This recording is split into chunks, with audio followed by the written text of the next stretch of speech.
Lo mau ngapain di sini? Gue tanya. Mau bikin konten.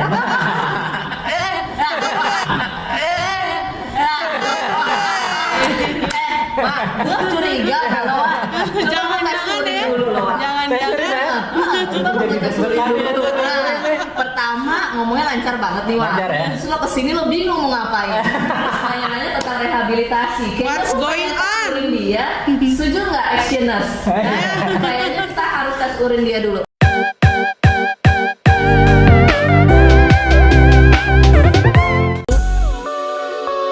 I'm a one. I'm a one. One. I'm a one to one. I could never be you. Low me tools, no I can't be fooled. Low me too. Selamat datang di The Bodos yang rasa pinter dilarang nonton. Balik lagi bersama gua masih di channel The Bodos, di mana kita akan membicarakan narkoba dengan jauh lebih santuy. Wis, hari ini istimewa nih karena hari ini gua mau apa nih namanya ya? Ngobrol-ngobrol di BNNK Jakarta Utara. Jadi gue menyerahkan diri. Jadi di samping gue nih ada dua orang bidadari cantik. Ada Dr. Novi dan Ibu Indira. Ibu Indira, sama Kak Indira lah, Iya, ya boleh. kan? Kak Indira sama Mbak Novi, ya. Kalau Mbak Novi lebih ke kan dokter nih, Iya. lebih kemana sih ininya? Kalau di BNN tugasnya Tugasnya lebih di bagian rehabilitasi. di bagian rehabilitasinya. Yes, betul. Kalau Kak Indi, Nah, kalau saya lebih ke sosialisasinya, penyebaran informasinya, pencegahannya, terus kawasan rawannya. Nah, itulah. oh berarti bagian pencegahan. Betul, pencegahan. Habis dicegah, direhab. Iya. Yes. Nah, kita akan bicarakan sesuatu yang mungkin lu semua nih pasieners. Jadi nama penonton saya ini pasieners. Oh, pasien. Pasien. Iya, biasanya kan didokterin. Iya. Oke. Sekarang jadi Pasieners. Pasien. Oke, ya, oke. Karena biasanya masih ada yang aktif atau yang udah ex junkie atau masih junkie. Oke. Kayak gitu kan. Nah, tapi ini banyak pertanyaan-pertanyaan dari bisa dibilang nih dari mereka juga sih. Pertanyaan-pertanyaan yang kenapa sih kalau rehab itu bayar? Emang bayar apa gratis sih sebetulnya? Gimana ya? Dijawab gak ya? Dijawab nggak ya? Sebenarnya yang jujurnya rehab itu di BNN seluruh Indonesia nggak ada yang bayar, dan di lembaga yang udah kerjasama dengan BNN itu nggak bayar.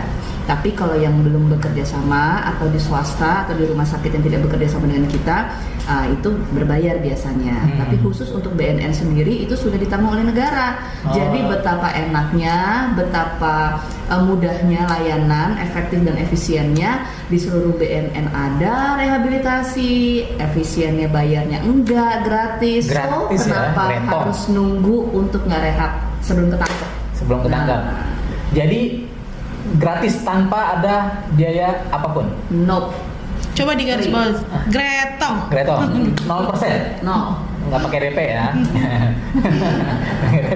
Nggak pakai DP. Jadi 0% tanpa ada biaya apapun. Yes. Karena memang ada dari curhat-curhatan nih yang udah pernah atau apa gitu. Katanya ada apa namanya, ada administrasi kayak gitu. Enggak sih kalau Jadi untuk orang di pada BNN. takut. Iya, biasa memang rumors.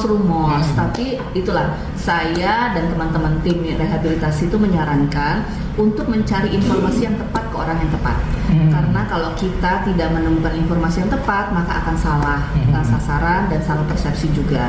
Jadi untuk BNNK seluruh Indonesia, BNNP dan BNN sendiri, penerimaan layanan rehabilitasi itu gratis, tidak ada serupiah pun keluar. Jadi nih misalkan saya nih, ya kan, pakai datang nih ke BNNK setempat. Oke. Datang, habis itu bilangnya mau ngapain? Lo mau ngapain di sini? Gue tanya. Mau bikin konten. Wah, gue curiga kalau Jangan-jangan ya. Jangan-jangan. Pertama ngomongnya lancar banget nih, Wak. Lancar ya? Terus lo kesini lo bingung mau ngapain. Terus nanya-nanya tentang rehabilitasi. What's going on? Dia setuju nggak passioners? Kayaknya kita harus tes urin dia dulu. Wah, kamar mandi, tes urin. Sama dia langsung ya, tes urin ya. Iya. Siapa takut? Oke. Balik sini, tes urin deh. Kok gue jadi keringetan ya? Tadi keringetan. Nih, wah khusus lo kalau itu nggak bener, gue kasih lagi satu. Ini aja gratis buat lo, Wak. Lo didampingin sama petugas, petugas dari BNN. Tadi tuh sama main nih. Nih, cupnya lo ke kamar mandi sekarang, gue tunggu hasilnya, Wak. Aduh. Lo ditungguin, gimana nggak spesial kalau di BNN, Wak. Tes urin aja didampingin, dilihatin. Luar biasa, Wak. Dilihatin ya. VIP. Dilihatin ya. Nah, jangan sampai. Soalnya takut-takut ntar ditukernya pakai apaan gitu. Nggak bisa karena Gimana ada yang namanya klien rehabilitasi, orang yang mau datang ke kita sangat kita layani dengan baik. Nah. Itu. Bisa Silakan. Dokter Novi. Silakan. Bentar ya, gua ambil tes urin dulu nih. Mulai muka gua udah keringat dingin. Ini. Mana hasil tes urin lo? Ada dok, udah. Lagi diproses nih. Terus gue mau nanya nih, gantian. Tadi sepersekian menit lo nanya gue, sekarang gue gantian, gue nanya Iya, lo. boleh. Menurut lo, pelayanan di BNNK gimana? Menurut gua pelayanan di BNNK Untuk pelayanan tes urin ya, karena tadi baru lo ngerasain bagaimana tes urin di BNNK. Lo menakutkan nggak menurut lo? enggak sih sebetulnya. Enggak. Kalau memang tujuan gue di sini memang mau sembuh ya, Iya. mau pulih ya. Kalau sebenarnya tujuan lo kesini mau bikin konten atau mau rehat sih? Dua-duanya kayaknya deh. Jadi kalau buat temen-temen nih yang pengen memang niatnya nih ya, memang mau pulih gitu dan lo mau rehab secara gratis, langsung datang aja. Dan di sini juga nggak menakutkan, lo lihat aja nih. Ini dua orang ini kan ada dua bidadari ini. Nanti lo akan ketemu nih, khususnya buat yang tinggalnya di daerah Jakut. Jakarta Utara. Ya, jadi langsung dan nggak menakutkan. Masa ya lo takut sih? Dokternya aja kan menakutkan. Iya, Kalau dokternya dokter aja sini. gaul nih. Jumlah followersnya berapa nih dokter? Oh, mungkin naik habis ini. Iya betul. Amin. Nanti dibantu podcast kita juga disiarin ya. Iya. Jangan lupa ya. Ya podcast Oke. BNNK. Lo langsung aja tuh subscribe. Oke. Jadi tinggal nunggu aja nih, dok. Ini kan hasil Iya. dari Tapi pertanyaan gue belum lo jawab. Apa tuh? Nah, gimana layanan lo pemeriksaan tes urin di sini? Menakutkan apa enggak? Petugasnya gimana? Dampingi lo sampai mana? Selesai, terus apa yang lo lakuin? kalau menurut gue sih pertama nggak menakutkan. Terus yang kedua juga ya memang profesional kan, memang emang udah bidangnya gitu. Dan kalau misalkan ya itu lagi balik lagi ke niat sih sebetulnya ya. Kalau misalnya niatnya ke sini memang benar-benar memang mau pulih Dari gitu diri kan sendiri. dari diri sendiri. Betul. Gua rasa ini ya tempat yang memang karena banyak orang kan pinginnya gratis ya. Iya, betul. Tapi beli barangnya mereka mau mahal. iya. Tapi biaya rehabnya nggak mau bayar kan. Nah ini ada dari pemerintah gitu loh maksud gua. Gratis lagi. Gratis 0%. Apa perlu gue di borgol sini terus lo datang gitu lo yakin gitu ya.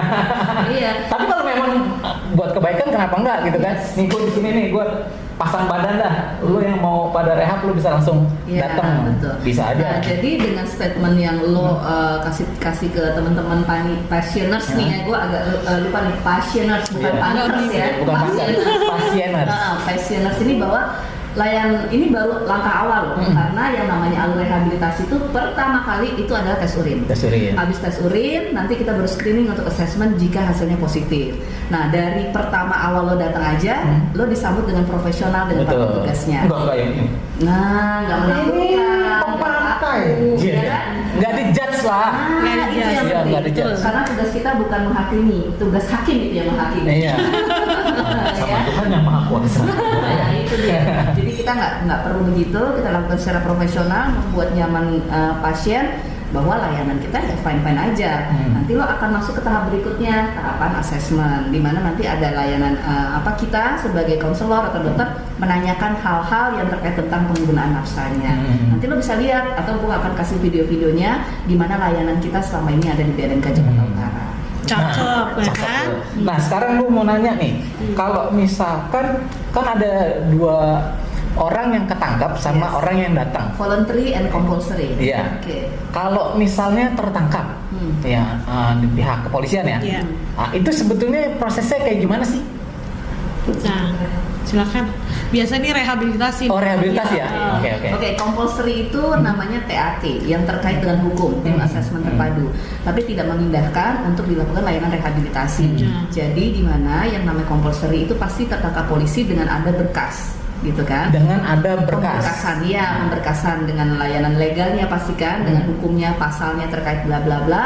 Nah, nanti kita lihat juga ada semanya, kemudian di situ ada aturannya. Di Juknis kita juga ada, di surat edaran Mahkamah Agung juga ada berapa barang buktinya. Beratnya dari sabu, inex, ya, ganja itu jelas banget di situ ada berapa banyak yang bisa kita lakukan TAT.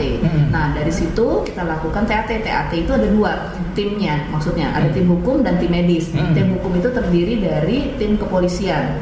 Yang kita punya adalah Kasih Pemberantasan, kemudian dari Polres, dari Polsek, gitu ya, Kejaksaan. Jadi kita kerjasama ya, ini ya dengan stakeholder setempat. Kemudian kita punya tim medis. Tim medisnya kebetulan di saya sebagai dokter penanggung jawab, dan yang kedua dari psikologi di Kanwil Kemenkumham yang kita sudah kerjasama juga. Dan itu mereka punya skepnya masing-masing. Jadi semua tuh benar-benar legal. Kemudian skepnya juga ada. Jadi nggak salah-salah ya, artinya layanannya profesional gitu kan. Nah, kemudian dari situ kita diskusi dengan hal-hal yang kasus yang mereka dapat, kemudian kita bareng-bareng kita namanya case conference. Nanti kita putuskan bersama, diketahui oleh kepala atau ketua dari tim TAT, itu Bapak Kepala BNNK di sini gitu ya. Nanti kita lihat apakah dia termasuk korban penyalahguna ataukah dia memang terkait dengan peredaran atau apa, namun tidak mengindahkan bahwa semua bisa mendapatkan layanan rehabilitasi. Jadi isi dari rekomendasi tersebut itu kita tidak memberikan intervensi kepada hakim, tapi kita hanya memberikan rekomendasi bahwa surat yang kita diskusikan bersama isinya adalah merekomendasikan memang dia korban penyalahguna untuk dilakukan layanan rehabilitasi. Dan biasanya kita rujuk kemana? Ke instansi pemerintah. Yaitu satu, kalau memang dia di wilayah Jakarta, kita akan rujuk ke BNN Lido atau di RSKO. Jadi ya tempat-tempat rumah sakit yang menerima layanan nafsa, atau di rumah sakit Lemdikat Polri. Terus kemudian panti-panti rehabilitasi yang ada di Jakarta. Kita tergantung, kita tidak bisa menunjuk mana, tapi kita sarankan yang mana. Kita akan memberikan pilihan. Nanti tergantung dari hakim memutuskan akan dibawa kemana. Oke, berarti yang memutuskan adalah hakim. Hakim, tetap dia hakim yang memutuskan. Untuk rehab di mana? Rehabilitasi, ya. Bukan di rehab di mananya? Bukan di rehab di mana, maksudnya dilakukan rehabilitasi. Untuk rehab di mananya, nanti tergantung dari keputusan bersama dalam persidangan. Lebih baik di mana. Makanya sometimes kita sebagai dokter atau tim TAT kita mewakili untuk menjadi saksi ahli. Kita sering sekali dipanggil untuk di persidangan untuk memberikan pernyataan bagaimana klien ini sesungguhnya, bagaimana sejauh mana, kategorinya seperti apa, penggunaan ringan, sedang atau berat. Nah, di situ nanti kita akan ditanya oleh hakimnya sebagai bahan pertimbangan, ditambah lagi surat rekomendasi tadi. Kalau memang kita berhasil membantu korban penyalahguna untuk dilakukan rehabilitasi dengan vonis rehabilitasi, ya mereka akan bersyukur sekali karena sebenarnya layanan rehabilitasi itu lebih baik dibandingin langsung daripada ditahan. Ya kan, atau dimasukkan ke lapas. Oke, berarti semangat BNN dengan semangat bodoh sama nih, ya kan? Karena semua pecandu narkoba harusnya direhabilitasi, bukan ditahan. Jadi choose your choice, mana pilihannya? Mau suka rela sendiri atau memang tertangkap tangan? Nah, itu dua pilihan. Nah, itu tergantung kalian. Oke. Tapi nih dok, kalau dari penonton lagi nih ya, dari pasieners, jadi ada beberapa contoh situasi yang misalnya ketangkep di entah di polsek atau di mana gitu kan, mereka nggak ada berkas tuh, tiba-tiba langsung dirujuk ke rehab. Nah, rehabnya itu rehab swasta dan nggak ada. Oke, tanya di sini dulu deh. TAT itu harusnya siapa? Panti rehab kah atau maksudnya TAT itu harusnya siapa? Penyelenggara TAT adalah BNN. Bukan dari rehabilitasi. Bukan rehab swasta. Bukan rehab swasta kan? Rehab swasta. Hanya BNN yang punya kewenangan untuk melakukan TAT. Oke. Bersama dengan kepolisian terkait. Iya, dengan kejaksaan dan tim-tim itu ya. Karena kita punya tim bersama kan. Nah, itu. Berarti kalau misalkan ada situasinya, saya tertangkap nih ya. Setelah itu, tahu-tahu dia ada di panti rehab dan mau nggak mau dia harus bayar sekian.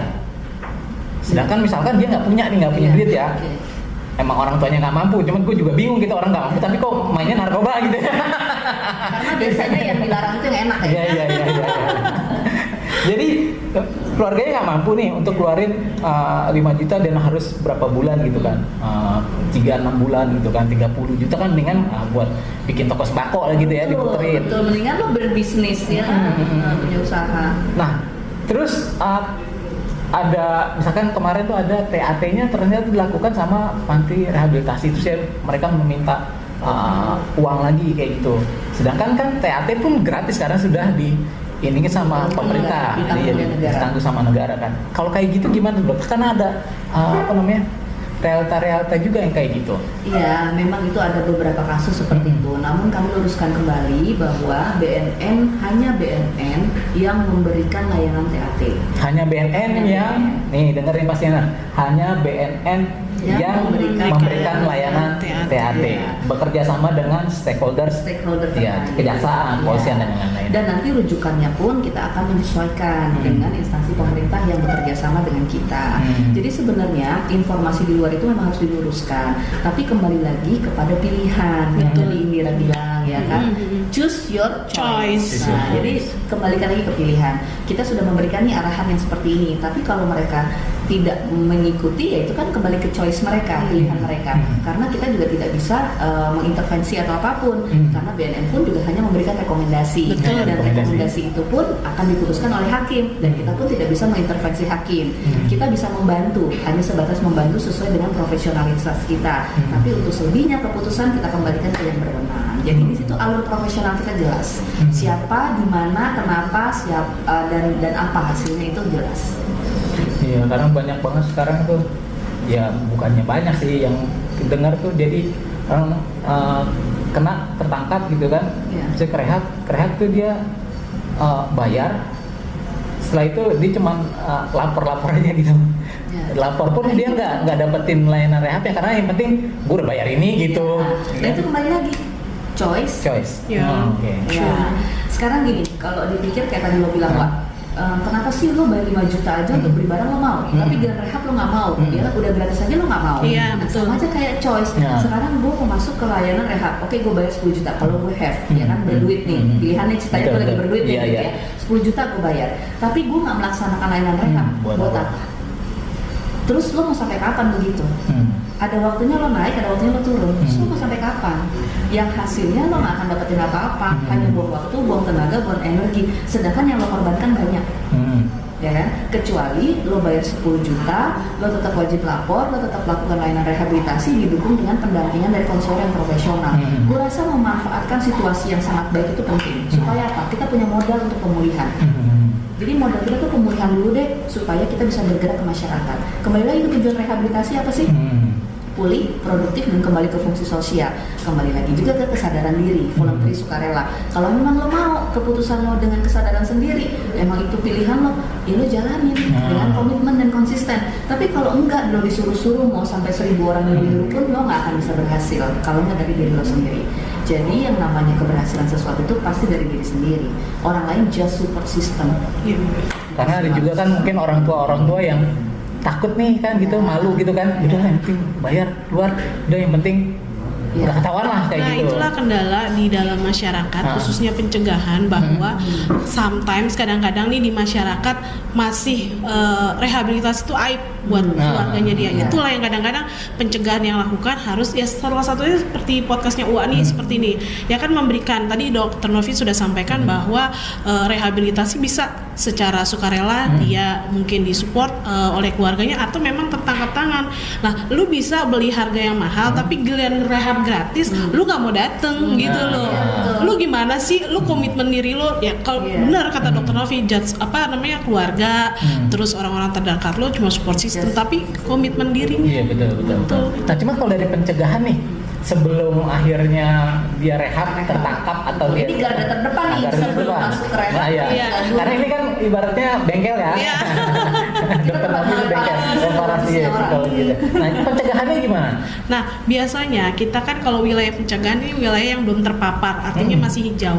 Kawasan yang belum Green zone. Iya dong, belum terintimidasi oleh hal-hal yang seperti Iya. itu.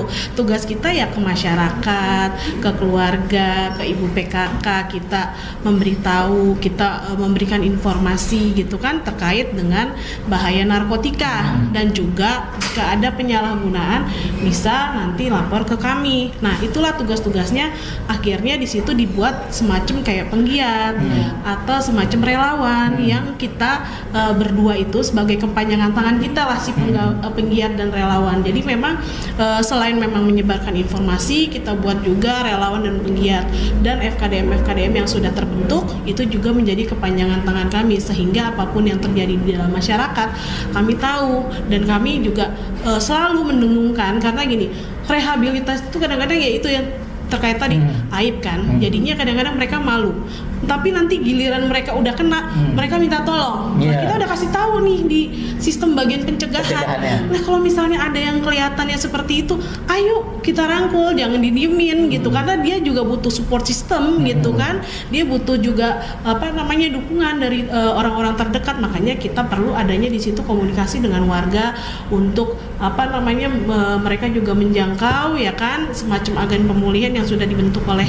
rehabilitasi, dan sama-sama juga selalu bertukar informasi. Artinya apa sih yang ada kejadian di sana, yang dilakukan di sana apa sih gitu kan. Nah, itu kan kita bisa juga mencegahnya salah satunya dengan ya kita datang ke sana, kita juga kasih tahu. Kadang-kadang ibu-ibu suka gini, kok ada botol sama sedotan. Nah, kadang-kadang itu kan nggak ngerti. Nah, ibu-ibu tuh harus dikasih tahu seperti itu di bagian pencegahannya, ibu-ibu PKK lah. Itu biasanya gimana?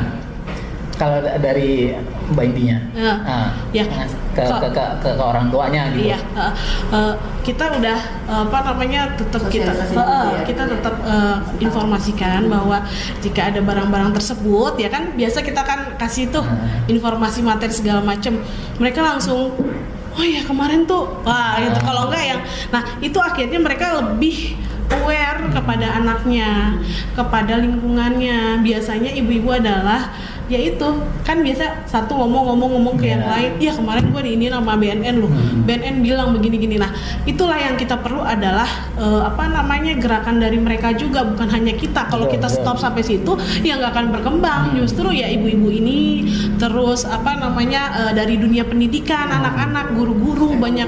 Nah, guru-guru BK juga seperti itu. Kadang-kadang gimana sih Bu ciri-cirinya, kadang-kadang ada yang udah loh, kita kasih tahu tuh di situ gitu. Ada yang ngantuk, ada yang ketawa mulu, ada yang nggak mau denger. Itu lucu tuh, itu tuh guru gitu, itu pasti cerita kayak gitu. Terus kalau di bidang swastanya, kadang-kadang Bu, ini kemarin tuh nabrak kapal gitu. Ternyata di tes urin positif. Iya, seperti itu. Kita kasih tahu gitu. Edukasi. Ya. Banyak edukasi dan advokasi sih kita kalau pencegahan. Karena ada satu kata nih kalau antara yang pemakai ya, yang masih aktif, ini kan ada kata-kata cepu. Padahal sebetulnya kan tujuannya misalnya dari BNN tadi ada agen pemulihan, terusnya ada relawan dan yang lain-lainnya. Tapi di mata pemakai mungkin itu dibilangnya ini yang ngasih informasi nih kalau gue make, ya kan? Akhirnya jadi nggak bisa ketemu tuh, karena yang di sini jadi defensif, yang ini sebetulnya tujuannya mungkin baik kan, sebetulnya kan, untuk biar lu nggak gitu lagi gitu. Karena memang mereka udah punya ketakutan sendiri, udah defense terhadap BNN. Udah punya ini ya, suges juga, gitu kan, bahwa orang yang memberikan informasi atau apapun itu bentuknya, padahal niatnya baik gitu kan, supaya mencegah kelurahannya jadi lebih bersih, keluarga juga sehat gitu kan. Itu menjadi ini si cepu nih, ini gitu. Makanya sebenarnya yang tadi lo ngomongin dan pencegahan ngomongin tuh ya, itu sebenarnya nyambung, karena rehabilitasi itu sekarang bersinergi dengan pencegahan. Pemberdayaan, pencegahan itu sebenarnya bersinergi. Jadi kita tuh di BNN, kita kalau bisa kelas balik dulu nih ya, BNN itu kan punya pemberantasan, pencegahan, pemberdayaan masyarakat, rehabilitasi, puslidatin dan lain-lain. Itu sebenarnya bersinergi gitu loh. Jadi yang namanya informasi larinya misalnya ke pemberantasan untuk yang bandar dan kurir, nanti diperpanjang sama dia, dikembangkan sama dia. Oh ternyata dia korban penyalahgunaan, nanti larinya ke rehabilitasi. Oh ini ada wilayah rawan hasil dari pengembangan dari pemberantasan misalnya, atau dari laporan dari masyarakat, larinya ke pencegahan. Jadi kita sama-sama bersinergi. Kalau pencegahan mungkin punya program kurang bersinar, kita punya program intervensi berbasis masyarakat, di mana masyarakat dari masyarakat untuk masyarakat dan kembali ke masyarakat. Jadi manfaat dari satu program ini adalah untuk masyarakat. Ya kita tahu sendiri bahwa masyarakat ini kan sangat luas. BNN ini SDM-nya aja terbatas, gitu ya. Jadi kita memang membutuhkan masyarakat untuk bisa bantu sama-sama. Dan di program kayak gini nih, kayak sosial media ya, buat podcast gini, gue rasa ini bagus sangat banget, bantu kita banget, efektif dan efisien. Pertama, informasi kita bisa didengar di mana-mana. Satu mulut bisa didengar 1000 telinga. Nah ini tuh penting banget gitu. Yang kita harus tunggu-tunggu yang gini dan harus dikembangkan. Kalau satu mulut cuma ngomong di satu tempat, tapi telinga yang lain nggak denger kan susah. Ini ada 113.000. Berarti telinga dan mulutnya ada 113.000 nih ya. Kali dua. Bisa kali 2 aja ya. Jadi nggak ada yang menakutkan dari BNN kalau kalian sadar seperti itu. Iya, jadi memang sinergitas kita antar bidang, antar seksi itu memang penting, dan masyarakat terutama. Dan yang paling penting adalah pemangku kebijakan di wilayah. Contohnya wali kota, gubernur, itu semua harus sinergi. Jadi turun ke bawah, mempunyai regulasi sehingga kita yang sama-sama stakeholder ini mampu bergerak untuk buat masyarakat. Jadi itu sih. Nah kemarin tadi kan sebelum lo bahas tentang rehabilitasi, lo sempat bilang kan, dok ini tuh gapnya luar biasa, jauh antara BNN dengan masyarakat. Sebenarnya nggak ada jauh, karena kita tidak melihat secara luas. Kalau kita melihat secara luas, kita melihat secara dalam, sebenarnya BNN dengan masyarakat sudah mulai berbaur. Memang it's about the process, it's about the time, ya kan, buat waktu. Tapi gue rasa makin kesini masyarakat jadi mulai mengenal BNN itu yang mana sih, gitu kan? Seperti apa sih peran dia, tugasnya sampai kemana sih, terus apa yang bisa dibantu oleh BNN, terus layanannya seperti apa. Gue rasa sebagian besar masyarakat sudah mulai paham ya, karena kalian ini karena dibantu dengan YouTuber ya, dengan podcast, kemudian dengan sosial media, Instagram dan lain-lain, dan kita sendiri aja di BNNK, di seluruh BNNK sebenarnya dan BNNP, Humas itu sekarang dinomorsatukan. Karena apa? Pak Kepala kita juga punya kebijakan yang terbaru bahwa kita harus dikenal dulu dan kita harus dipercaya. Kalau kita tidak dipercaya, percuma kita bekerja. Jadi intinya adalah percaya dulu masyarakat sama kita, kemudian akan mudah masyarakat menerima kita. Dilihat dulu oleh masyarakat kinerja kita, maka masyarakat akan percaya sama kita. Dan tidak mungkin orang-orang tidak akan minta bantuan ke kita. Jadi ibarat kata kalau kita punya salah satu brand, misalnya deh, lo seneng handphone, mereknya S misalnya. Kalau lo udah seneng dengan merek satu S, lo akan ke merek itu terus kan. Lo untuk berganti kayaknya gue males deh. Oke, gue lebih seneng di sini ya. Branding. Jadi personal branding untuk petugasnya juga penting, karena memang kita dilatih dari semua seksi gitu kan. Pertama personal branding, kedua dari company branding. Jadi itu buat gue salah satu modal utama kita untuk bisa mengembangkan layanan menjadi lebih baik lagi dan berkelanjutan. Karena kalau kita ngomongin narkoba nih, ini kan komoditas nih ya. Iya betul. Bener gak? Komoditas. Kalau ngeliat tangkepan nih, entah itu yang rilis media atau enggak, itu kan gila tontonan, ratusan kilo kayak gitu kan. Apalagi sekarang nih kayaknya sabu banyak banget di pasaran gitu kan. Iya betul. Ngalir gitu kan. Sabu, ekstasi itu kan, Inex, ganja itu sekarang memang lagi booming. Tapi kalau dari data yang paling banyak di Jakarta Utara ya, kita dari Jakarta Utara tuh lagi banyaknya tembakau gorila sama sabu. Iya, sabu sama sinte lah ya, itu paling banyak kan. Iya betul. Karena ganja udah mulai susah dong. Beralih ke yang lain. Iya, beralih ke yang lain gitu. Nah, karena ini komoditas kan, ngelihatnya jadi kayak si bandar atau apa. Kalau saya ngelihat nih, kalau misalkan bandarnya ditangkap, tapi komoditasnya tetap ada, dia cuma berganti kan, berganti kepala, berganti jaringan, berganti apa gitu, tapi tetap ada distribusinya gitu. Sedangkan kan kalau kayak tujuannya kayak di Bodos nih, lebih ke edukasi gitu kan. Edukasiin untuk siapa? Bukan orang-orang yang memang sasarannya kemana? Ya, sasaran kemana? Biasanya usianya masih teenagers gitu, masih remaja. Tapi kalau memang dia udah senior nih, masih pengalaman udah senior atau memang udah jadi kurir dan yang lain-lainnya gitu kan, emang agak sulit untuk dibetulin gitu kan, karena memang udah jadi mata pencarian, agak sulit gitu. Kembali lagi ke choice. Iya, balik lagi ke pilihan hidup. Tapi ada juga mungkin yang bisa juga gitu kan keluar dari lingkaran itu. Nah, karena ini komoditas gitu kan, kalau dari sisi BNN-nya ngelihatnya gimana sih biar persentase nih orang yang peredaran atau gimana Supaya pemakai turun, ya. turun gitu. Ya, itu dari Pencegahan. Nah, pencegahannya salah satunya adalah menurunkan demands, permintaan para pecandu. Itu makanya kenapa pecandu kita harus jangkau melalui rehabilitasi.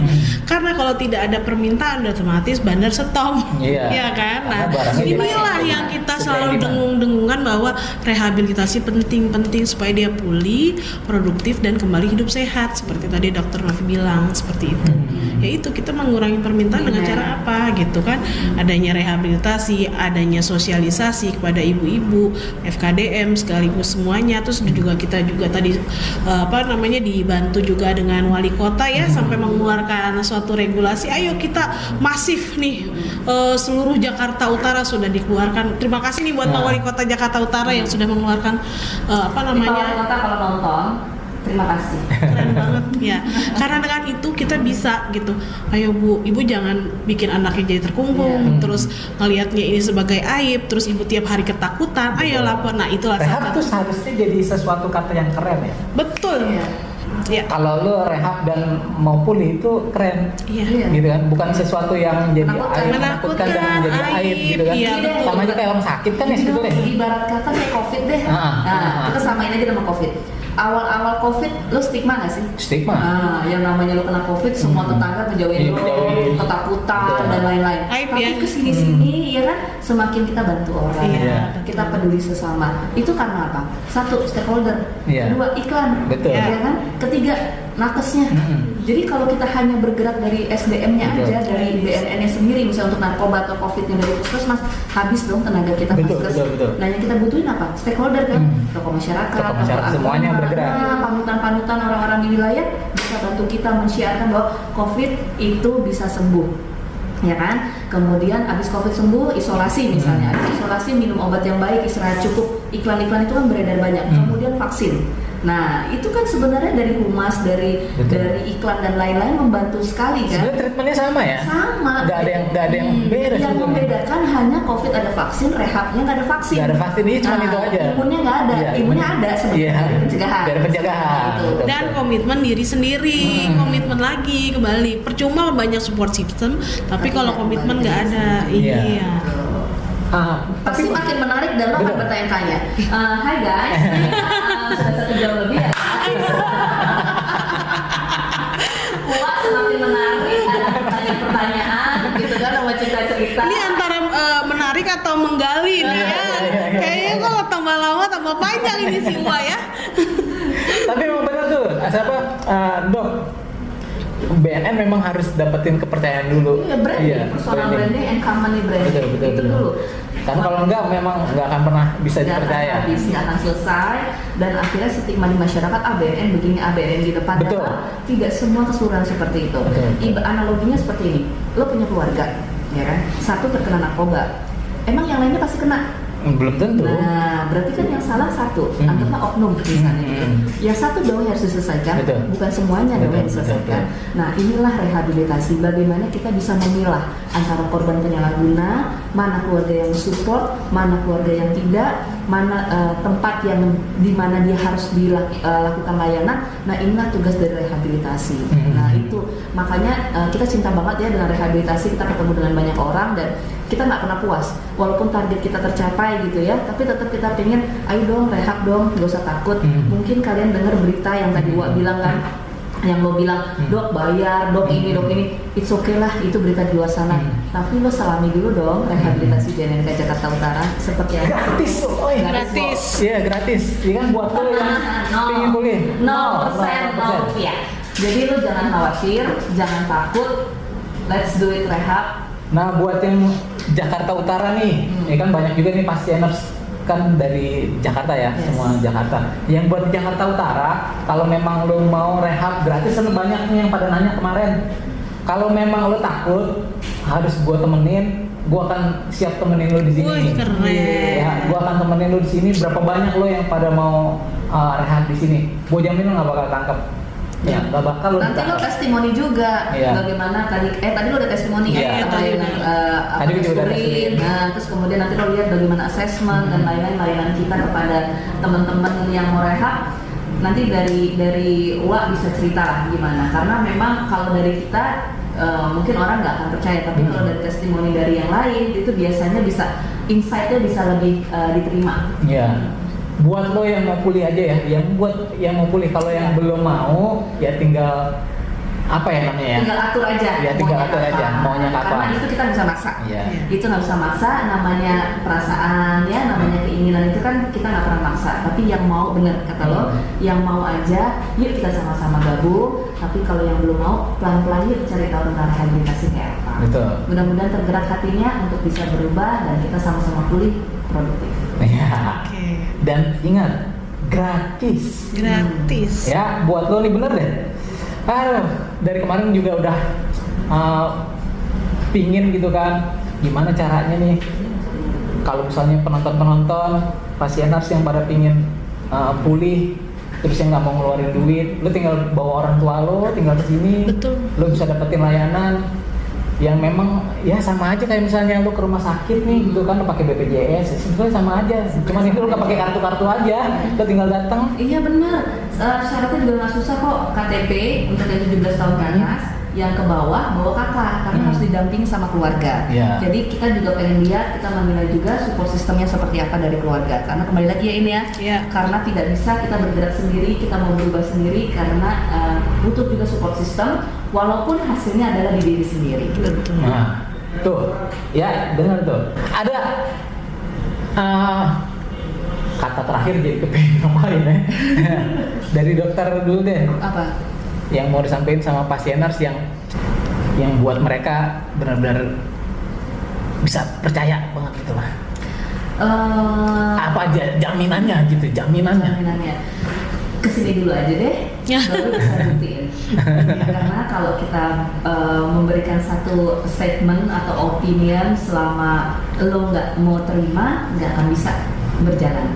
Jadi mendingan kesini dulu, kita pahami dulu ilmu rehabilitasi, kenal dulu dengan kita seperti apa layanannya, baru lo bisa ngomong dan lo baru bisa buktikan bahwa rehabilitasi itu nggak menakutkan, karena semua kembali ke diri sendiri, keberhasilan dari diri sendiri, bahagiakan keluarga, cintai keluarga, karena narkoba itu merusak generasi dan kita harap itu bukan jaminan untuk menjadi menyenangkan tapi akhir dari masa depan.